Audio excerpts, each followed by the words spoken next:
Hi friends, welcome to my channel. ಇವತ್ತಿನ ವಿಡಿಯೋದಲ್ಲಿ ಮೌಲ್ಯಾಂಕನ ಪ್ರಶ್ನೆ ಪತ್ರಿಕೆ ಪರಿಸರ ಅಧ್ಯಯನಕ್ಕೆ ಸಂಬಂಧಪಟ್ಟಂತೆ ಯಾವ ರೀತಿಯಾಗಿ ಪ್ರಶ್ನೆಗಳನ್ನು ಕೇಳಲಾಗಿದ್ದು, ಯಾವ ರೀತಿಯಾಗಿ ಉತ್ತರಗಳನ್ನು ತಿಳಿದುಕೊಳ್ಳಬೇಕು ಎಂಬುದನ್ನು ತಿಳಿಸಿಕೊಡುತ್ತೇನೆ. ಮುಂದೆ ಬರೆಯುವಂತಹ 5ನೇ ತರಗತಿಯ ಮಕ್ಕಳಿಗೆ ಏನಪ್ಪ ಅಂತಂದ್ರೆ ಈ ವಿಡಿಯೋ ಹೆಲ್ಪ್ ಆಗುತ್ತದೆ ಅಂತ ನನ್ನ ಅಭಿಪ್ರಾಯ.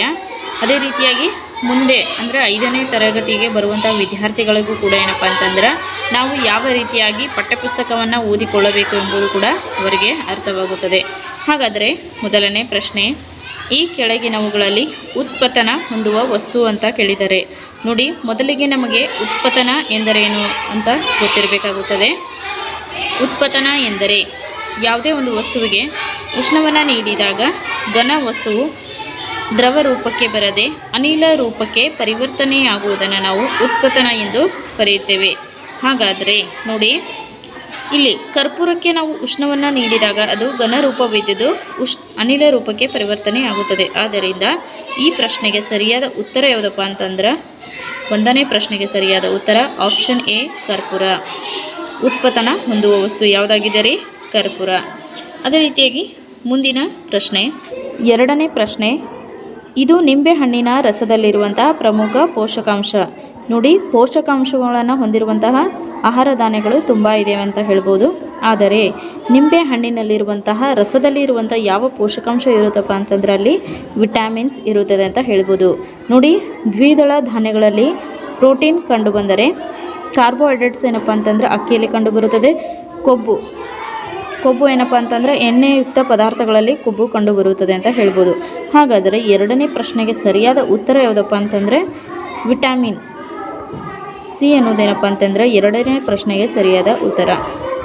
ಮುಂದಿನ ಪ್ರಶ್ನೆ, ಈ ಕೆಳಗಿನವುಗಳಲ್ಲಿ ಅತ್ಯಂತ ಪ್ರಕಾಶಮಾನವಾದ ಗ್ರಹ ಯಾವುದು ಅಂತ ಕೇಳಿದ್ದಾರೆ.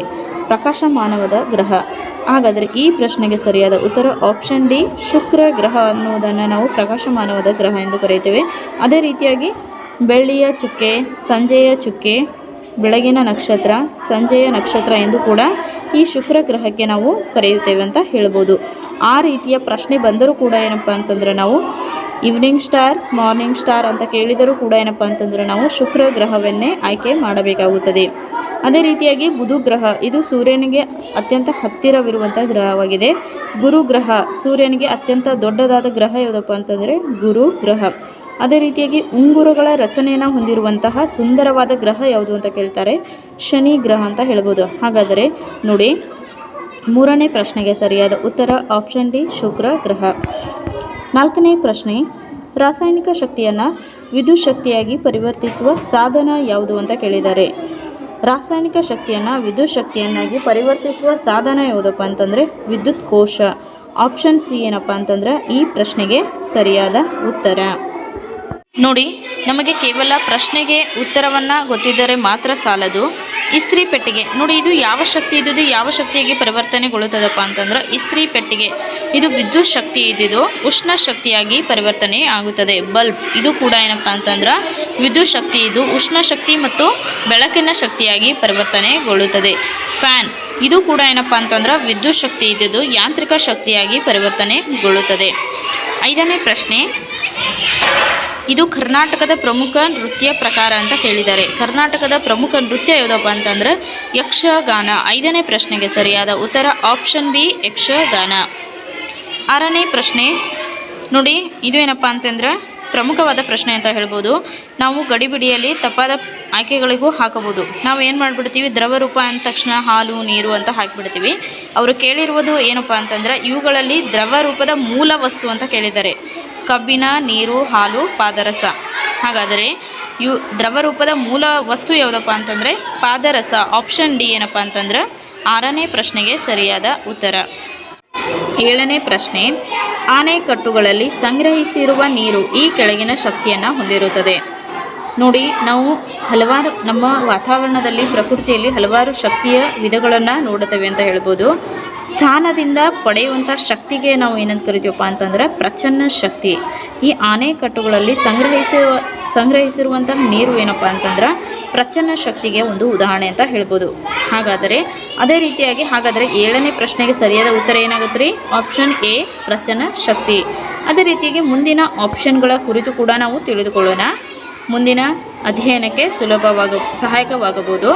ಯಾಂತ್ರಿಕ ಶಕ್ತಿ ನೋಡಿ, ಯಾಂತ್ರಿಕ ಶಕ್ತಿಯನ್ನು ತಿಳಿದುಕೊಳ್ಳಬೇಕಾದರೆ ನಮಗೆ ಚಲನ ಶಕ್ತಿಯ ಬಗ್ಗೆ ತಿಳಿದಿರಬೇಕಾಗುತ್ತದೆ. ಚಲನ ಶಕ್ತಿ ಎಂದರೆ ವಸ್ತುವು ಚಲನೆಯಿಂದ ಪಡೆದುಕೊಳ್ಳುವಂಥ ಶಕ್ತಿಗೆ ನಾವು ಚಲನ ಶಕ್ತಿ ಎಂದು ಕರೆಯುತ್ತೇವೆ. ಪ್ರಚನ್ನ ಶಕ್ತಿ ಮತ್ತು ಚಲನ ಶಕ್ತಿಗಳ ಒಟ್ಟು ಮೊತ್ತವೇ ಏನಪ್ಪ ಅಂತಂದ್ರೆ ಯಾಂತ್ರಿಕ ಶಕ್ತಿ ಆಗಿರುತ್ತದೆ. ವಿದ್ಯುತ್ ಶಕ್ತಿ, ವಿದ್ಯುತ್ ಶಕ್ತಿ ಅಂದರೆ ವಿದ್ಯುತ್ನಿಂದ ಪಡೆಯುವಂಥ ಶಕ್ತಿಗೆ ಏನಂತ ಕರಿತೀವಿ ನಾವು ವಿದ್ಯುತ್ ಶಕ್ತಿ ಅಂತ ಹೇಳ್ಬೋದು. ಮುಂದಿನ ಪ್ರಶ್ನೆ, ಇದು ಬರಗಾಲದ ಮಿತ್ರ ಎಂದು ಗುರುತಿಸಲಾಗುವ ಸಸ್ಯ ಮೂಲದ ಆಹಾರ ಅಂತ ಹೇಳುತ್ತಾರೆ. ಆಪ್ಷನ್ ಎ ಸಿರಿಧಾನ್ಯ, ಆಪ್ಷನ್ ಬಿ ಬಾಳೆಹಣ್ಣು, ಆಪ್ಷನ್ ಸಿ ಪಾಲಕ್ ಸೊಪ್ಪು, ಆಪ್ಷನ್ ಡಿ ಭತ್ತ. ಬರಗಾಲದ ಮಿತ್ರ ಎಂದು ಗುರುತಿಸಲಾಗುವ ಸಸ್ಯ ಮೂಲದ ಆಹಾರ ಯಾವುದಪ್ಪ ಅಂತಂದರೆ ಸಿರಿಧಾನ್ಯ. ಆಪ್ಷನ್ ಎ ಏನಪ್ಪ ಅಂತಂದ್ರೆ ಈ ಪ್ರಶ್ನೆಗೆ ಸರಿಯಾದ ಉತ್ತರ. 9ನೇ ಪ್ರಶ್ನೆ, ನೀರಿನ ಅಣುಸೂತ್ರ H2O ಈ ಸಂಯುಕ್ತ ವಸ್ತುವಿನಲ್ಲಿರುವ ಹೈಡ್ರೋಜನ್ ಮತ್ತು ಆಕ್ಸಿಜನ್ಗಳ ಅನುಪಾತವು ಕ್ರಮವಾಗಿ ನೋಡಿ, ನೀರಿನ ಅಣುಸೂತ್ರ ಏನಾಗಿದೆ ರೀ H2O. H ಅಂತಂದರೆ ಹೈಡ್ರೋಜನ್, O ಅಂತಂದರೆ ಆಕ್ಸಿಜನ್. ಹೈಡ್ರೋಜನ್ ಎಷ್ಟು ಅಣುಗಳನ್ನು ಒಳಗೊಂಡಿದೆ ರೀ 2. ಅದೇ ರೀತಿಯಾಗಿ ಆಕ್ಸಿಜನ್ ಎಷ್ಟು ಅಣುಗಳನ್ನು ಒಳಗೊಂಡಿದೆ 1. 2 ಅನುಪಾತ 1. ಆಪ್ಷನ್ ಬಿ ಏನಪ್ಪ ಅಂತಂದ್ರೆ 9ನೇ ಪ್ರಶ್ನೆಗೆ ಸರಿಯಾದ ಉತ್ತರ. ಅದೇ ರೀತಿಯಾಗಿ 10ನೇ ಪ್ರಶ್ನೆ, ಇವುಗಳಲ್ಲಿ ಯಾವುದು ಗ್ರಾಮೀಣ ಪ್ರದೇಶದ ವಸತಿ ಸಮಸ್ಯೆಯನ್ನು ಪ್ರತಿನಿಧಿಸುತ್ತದೆ ಅಂತ ಕೇಳಿದ್ದಾರೆ. ಅದೇ ಆಪ್ಷನ್ ಎ ಮಹಡಿ ಕಟ್ಟಡಗಳಲ್ಲಿ ಅಗ್ನಿ ದುರಂತಗಳು, ಕಸದಿಂದ ಗೊಬ್ಬರ ತಯಾರಿಸುವ ವ್ಯವಸ್ಥೆ, ಮುಚ್ಚಿದ ಒಳಚರಂಡಿ ವ್ಯವಸ್ಥೆ. ಆಪ್ಷನ್ ಡಿ ವಾಹನ ಸಂಚಾರಕ್ಕೆ ಯೋಗ್ಯವಲ್ಲದ ಬೀದಿಗಳ ವ್ಯವಸ್ಥೆ. ಗ್ರಾಮೀಣ ಪ್ರದೇಶ ವಸತಿ ಸಮಸ್ಯೆಗೆ ಪ್ರತಿನಿಧಿಸುವುದು ಯಾವುದಪ್ಪ ಅಂತಂದರೆ ಆಪ್ಷನ್ ಡಿ ವಾಹನ ಸಂಚಾರಕ್ಕೆ ಯೋಗ್ಯವಲ್ಲದ ಬೀದಿಗಳ ವ್ಯವಸ್ಥೆ ಅಂತ ಹೇಳ್ಬೋದು. ಅದೇ ರೀತಿಯಾಗಿ ಮುಂದಿನ ಪ್ರಶ್ನೆ, ಸಮಗಾತ್ರವಿರುವ ರಾಗಿ ಮುದ್ದೆ ಮತ್ತು ಶಾರ್ಟ್ಪುಟ್ ಅನ್ನು ತೂಕ ಮಾಡಿದಾಗ ವ್ಯತ್ಯಾಸ ಕಂಡುಬಂದಿದೆ. ಇವುಗಳಲ್ಲಿ ಸರಿಯಾದ ಹೇಳಿಕೆ ಯಾವುದು ಅಂತ ಕೇಳಿದರೆ 11ನೇ ಪ್ರಶ್ನೆಗೆ ಸರಿಯಾದ ಉತ್ತರ ಏನಪ್ಪ ಅಂತಂದ್ರೆ ಆಪ್ಷನ್ ಬಿ. ಅದೇ ರೀತಿಯಾಗಿ 12ನೇ ಪ್ರಶ್ನೆ, ನಾವು ಸೇವಿಸುವ ಆಹಾರಕ್ಕೆ ಸಂಬಂಧಿಸಿದಂತೆ ಕೆಳಗಿನವುಗಳನ್ನು ಈ ಕೆಳಗೆ ನೀಡಲಾಗಿದೆ. ಇವುಗಳಲ್ಲಿ ತಪ್ಪಾದ ಹೇಳಿಕೆಯನ್ನು ಗುರುತಿಸಿರಿ ಅಂತ ಹೇಳಿದ್ದಾರೆ. ಎಲ್ಲ ಕಾಲಗಳಲ್ಲಿಯೂ ಒಂದೇ ರೀತಿಯ ಆಹಾರ ಸೇವಿಸುವ ಪದ್ಧತಿ ಇರುತ್ತದೆ. ನೋಡಿ, ನಾವು ಪ್ರತಿಯೊಂದು ಕಾಲಕ್ಕೆ ಸಂಬಂಧಪಟ್ಟಂತೆ ಬೇರೆ ಬೇರೆ ರೀತಿಯ ಆಹಾರ ಪದ್ಧತಿಯನ್ನು ಅಳವಡಿಸಿಕೊಂಡಿರುತ್ತವೆ. ಆದ್ದರಿಂದ ಆಪ್ಷನ್ ಸಿ ಏನಪ್ಪ ಅಂತಂದ್ರೆ ಈ ಪ್ರಶ್ನೆಗೆ ಸರಿಯಾದ ಉತ್ತರ ಅಂತ ಹೇಳ್ಬೋದು. ಧಾತು ಎಂದರೇನು? ಆಮ್ಲಜನಕದ ಸಂಕೇತವನ್ನು ಬರೆಯಿರಿ ಅಂತ ಹೇಳಿದ್ದಾರೆ. ಪ್ರತಿಯೊಂದು ಪ್ರಶ್ನೆಗಳಿಗೂ 2 ಅಂಕಗಳಿರುತ್ತವೆ.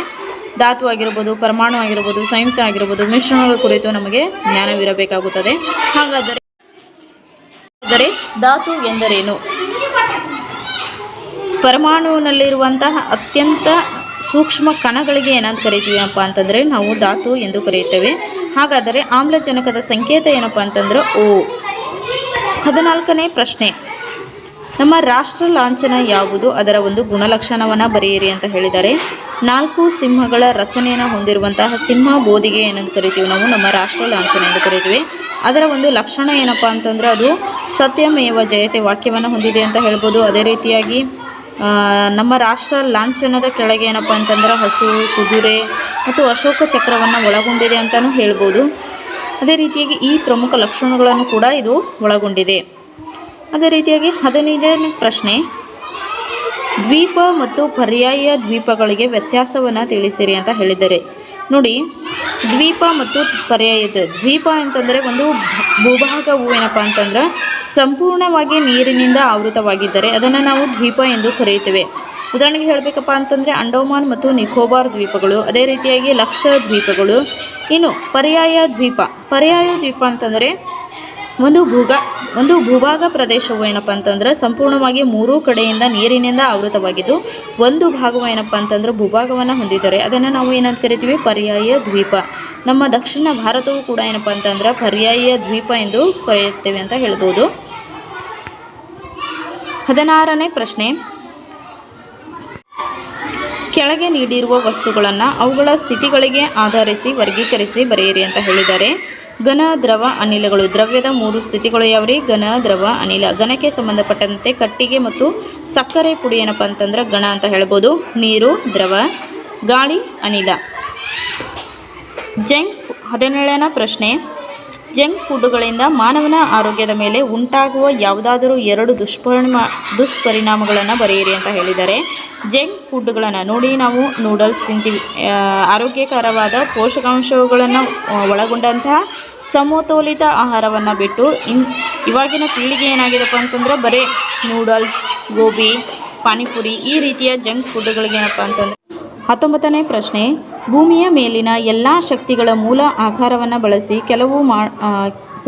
ಬಳಸಿ ಕೆಲಸ ಮಾಡುವಂತಹ ಯಾವುದಾದರೂ 4 ಸಾಧನಗಳನ್ನು ತಿಳಿಸಿರಿ ಅಂತ ಹೇಳಿದ್ದಾರೆ. ನೋಡಿ, ನಮ್ಮ ಭೂಮಿಯ ಮೇಲಿನ ಎಲ್ಲ ಶಕ್ತಿಗಳ ಮೂಲ ಆಕಾರ ಯಾವುದಪ್ಪ ಅಂತಂದರೆ ಸೂರ್ಯ. ಈ ಸೂರ್ಯನನ್ನು ಬಳಸಿಕೊಂಡು ತಯಾರಾಗುವಂಥ ಶಕ್ತಿ ಏನಪ್ಪ ಅಂತಂದರೆ ಸೌರಶಕ್ತಿ. ಈ ಸೌರಶಕ್ತಿಯನ್ನು ಬಳಸಿಕೊಂಡು ಕೆಲಸ ಮಾಡುವಂಥ 4 ಸಾಧನಗಳು ನೋಡ್ರಿ, ಸೌರ ಜಲತಾಪಕ ಆಗಿರ್ಬೋದು, ಸೌರ ಕುಕ್ಕರ್ ಆಗಿರ್ಬೋದು, ಸೌರ ಹೀಟರ್ ಆಗಿರ್ಬೋದು, ಅದೇ ರೀತಿಯಾಗಿ ಸೌರ ಒಲೆ ಆಗಿರ್ಬೋದು, ಇನ್ನೂ ಹಲವಾರು ಸಾಧನಗಳಿವೆ ಅಂತ ಹೇಳ್ಬೋದು. ಮುಂದಿನ ಪ್ರಶ್ನೆ, 20ನೇ ಪ್ರಶ್ನೆ, ನಿಸರ್ಗದ ಸಂಪತ್ತಾದ ಇಂಧನಗಳನ್ನು ಬಳಸುವಾಗ ಯಾವ ಎಚ್ಚರಿಕೆ ಕ್ರಮಗಳನ್ನು ತೆಗೆದುಕೊಳ್ಳಬಹುದು? ನೋಡಿ, ನಿಸರ್ಗದ ಸಂಪತ್ತಾದ ಇಂಧನಗಳು. ನೋಡಿ, ನಿಸರ್ಗದ ಸಂಪತ್ತಾದ ಇಂಧನಗಳು ಅಂದರೆ ಕಟ್ಟಿಗೆ. ನೋಡಿ, ನಾವು ಕಟ್ಟಿಗೆಯನ್ನು ಉರಿಸುವಾಗ ಕೈಗಳ ಈ ಕಟ್ಟಿಗೆಯನ್ನು ಬಳಸಿಕೊಂಡು ನಾವು ಆಹಾರವನ್ನು ತಯಾರಿಸುತ್ತೇವೆ. ಆ ಕಟ್ಟಿಗೆಯನ್ನು ಸುಡುವಾಗ ಏನಪ್ಪ ಅಂತಂದರೆ ಕೈಗಳಿಗೆ ತಾಕದಂತೆ ಎಚ್ಚರಿಕೆಯನ್ನು ವಹಿಸಬೇಕು. ಅದೇ ರೀತಿಯಾಗಿ ಪಳೆಯುಳಿಕೆ ಇಂಧನಗಳನ್ನು ನಾವು ಹೆಚ್ಚಿನ ಪ್ರಮಾಣದಲ್ಲಿ ಬಳಸುವುದಕ್ಕಿಂತ ಅಂದರೆ ಪೆಟ್ರೋಲ್, ಡೀಸೆಲ್ ಬಳಸೋಕ್ಕಿಂತ ನಾವು ಸೌರಶಕ್ತಿಯನ್ನು ಬಳಸಿಕೊಳ್ಳೋದು ಅಂತ ಹೇಳ್ಬೋದು. ಅದೇ ರೀತಿಯಾಗಿ ಇನ್ನೊಂದು ಮುನ್ನೆಚ್ಚರಿಕೆ ಏನಪ್ಪ ಅಂತಂದ್ರೆ, ಈ ಇಂಧನಗಳನ್ನು ನಾವು ಸಾವಿರಾರು ವರ್ಷಗಳ ಆದ ನಂತರ ಪಡೆಯೋದರಿಂದ ಇಂಧನಗಳನ್ನು ನಾವು ಮಿತವಾಗಿ ಬಳಸಬೇಕು ಅಂತ ಹೇಳ್ಬೋದು. ಅದೇ ರೀತಿಯಾಗಿ ನೋಡಿ, LPG ಗ್ಯಾಸ್. ಮನೆಯಲ್ಲಿ ಏನಪ್ಪ ಅಂತಂದರೆ LPG ಗ್ಯಾಸ್ ಅನ್ನೋದು ಒಂದು ಕೂಡ ಇಂಧನ. ಆ ಗ್ಯಾಸ್ ಏನಪ್ಪ ಅಂತಂದ್ರೆ ಲೀಕ್ಔಟ್ ಆಗ್ತಿದ್ರೆ ಅದನ್ನು ನಾವು ಗಮನಿಸಿ ಏನು ಮಾಡಬೇಕು, ಒಂದು ವೇಳೆ ನಾವು ಅದನ್ನು ಆಫ್ ಮಾಡಲಿಲ್ಲಪ್ಪ ಅಂತಂದರೆ ಗ್ಯಾಸ್ ಏನಾಗುತ್ತೆ ರೀ, ಅಪಘಾತ ಆಗುತ್ತೆ. ಅದರಿಂದ ಏನು ಮಾಡಬೇಕು, ಎಚ್ಚರಿಕೆಯನ್ನು ವಹಿಸಬೇಕಾಗುತ್ತೆ. ಇಂಧನಗಳನ್ನು ಬಳಸುವಾಗ ಲೀಕೇಜ್ ಆಗದೇ ಇರುವಾಗೆ ನಾವು ಏನು ಮಾಡಬೇಕು, ನೋಡಿಕೊಳ್ಬೇಕಾಗುತ್ತದೆ. 21ನೇ ಪ್ರಶ್ನೆ, ನೀರು ತುಂಬಿರುವಂತಹ ಗಾಜಿನ ಜಾಡಿಗೆ ಲೋಹದ ನಾಣ್ಯ, ಕಬ್ಬಿಣದ ಮೊಳೆ, ಬೆಣ್ಣೆ ಮತ್ತು ಮರದ ಡಸ್ಟರ್ಗಳನ್ನು ಹಾಕಲಾಯಿತು. ನೀರಿನಲ್ಲಿ ತೇಲುವ ಮತ್ತು ಮುಳುಗುವ ವಸ್ತುಗಳನ್ನು ವರ್ಗೀಕರಿಸಿರಿ ಅಂತ ಹೇಳಿದ್ದಾರೆ. ಸಾಂದ್ರತೆಯ ಮೇಲೆ ಕೇಳಲಾಗಿರುವಂಥ ಒಂದು ಪ್ರಶ್ನೆ ಅಂತ ಹೇಳ್ಬೋದು. ಹಾಗಾದರೆ ತೇಲುವ ವಸ್ತುಗಳು ಯಾವ್ಯಾವ ಹೇಳ್ರಿ? ಬೆಣ್ಣೆ ಮತ್ತು ಮರದ ಡಸ್ಟರ್ ತೇಲಿದರೆ, ಕಬ್ಬಿಣದ ಮೊಳೆ ಮತ್ತು ಲೋಹದ ನಾಣ್ಯವು ಏನಪ್ಪ ಅಂತಂದ್ರೆ ನೀರಿನಲ್ಲಿ ಮುಳುಗುತ್ತದೆ.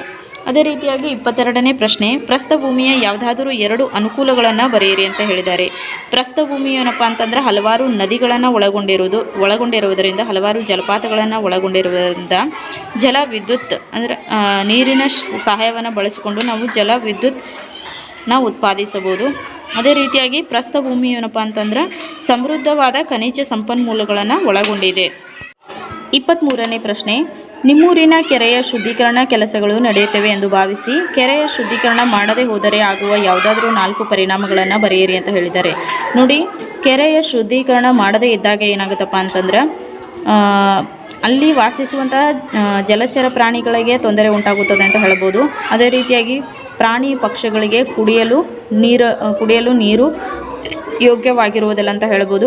ಅದೇ ರೀತಿಯಾಗಿ ಜಲ ಮಾಲಿನ್ಯ ಅಂದರೆ ಆ ಕೆರೆಯ ಶುದ್ಧೀಕರಣವನ್ನು ನಾವು ಮಾಡದೇ ಇದ್ದಾಗ ಅಲ್ಲಿರುವಂಥ ಕಸದಿಂದ ಏನಪ್ಪ ಅಂತಂದರೆ ಜಲಮಾಲಿನ್ಯ ಉಂಟಾಗಿ ಹಲವಾರು ರೋಗಗಳು ಉಂಟಾಗುತ್ತವೆ ಅಂತ ಹೇಳ್ಬೋದು. ಅದೇ ರೀತಿಯಾಗಿ ವಾತಾವರಣ, ಕೆರೆಯ ಶುದ್ಧೀಕರಣ ಆಗದೇ ಇದ್ದಾಗ ಅಲ್ಲಿ ಏನಪ್ಪ ಅಂತಂದ್ರೆ ಹಲವಾರು ಮಾಲಿನ್ಯಕಾರಕ ಉಂಟಾಗಿ ಏನಪ್ಪ ಅಂತಂದ್ರೆ ವಾತಾವರಣದ ದುಷ್ಪರಿಣಾಮ ಉಂಟಾಗುತ್ತದೆ ಅಂತ ಹೇಳ್ಬೋದು.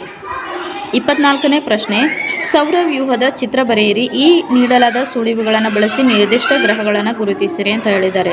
ಇದು 5ನೇ ಸ್ಥಾನದಲ್ಲಿದೆ ಅಂತ ಹೇಳ್ಬೋದು. ಅದೇ ರೀತಿಯಾಗಿ ನಾವು ವಾಸಿಸುತ್ತಿರುವ ಗ್ರಹ ಯಾವುದು ಹೇಳ್ರಿ? ಭೂಮಿ. ಅದು ಸೌರವ್ಯೂಹದಿಂದ 3ನೇ ಸ್ಥಾನದಲ್ಲಿದೆ ಅಂತ ಹೇಳ್ಬೋದು. ಅದೇ ರೀತಿಯಾಗಿ ಕೆಂಪು ಗ್ರಹ ಅಂತಂದ್ರೆ ಯಾವ್ದು ಹೇಳ್ರಿ? ಮಂಗಳ ಗ್ರಹ. ಇದು ಕೂಡ ಏನಪ್ಪ ಅಂತಂದ್ರೆ ಬುಧ, ಶುಕ್ರ, ಭೂಮಿ. ಕೆಂಪು ಗ್ರಹ ಅಂತಂದರೆ ಮಂಗಳ ಗ್ರಹ. ಇದು 4ನೇ ಗ್ರಹ ಅಂತ ಹೇಳ್ಬೋದು.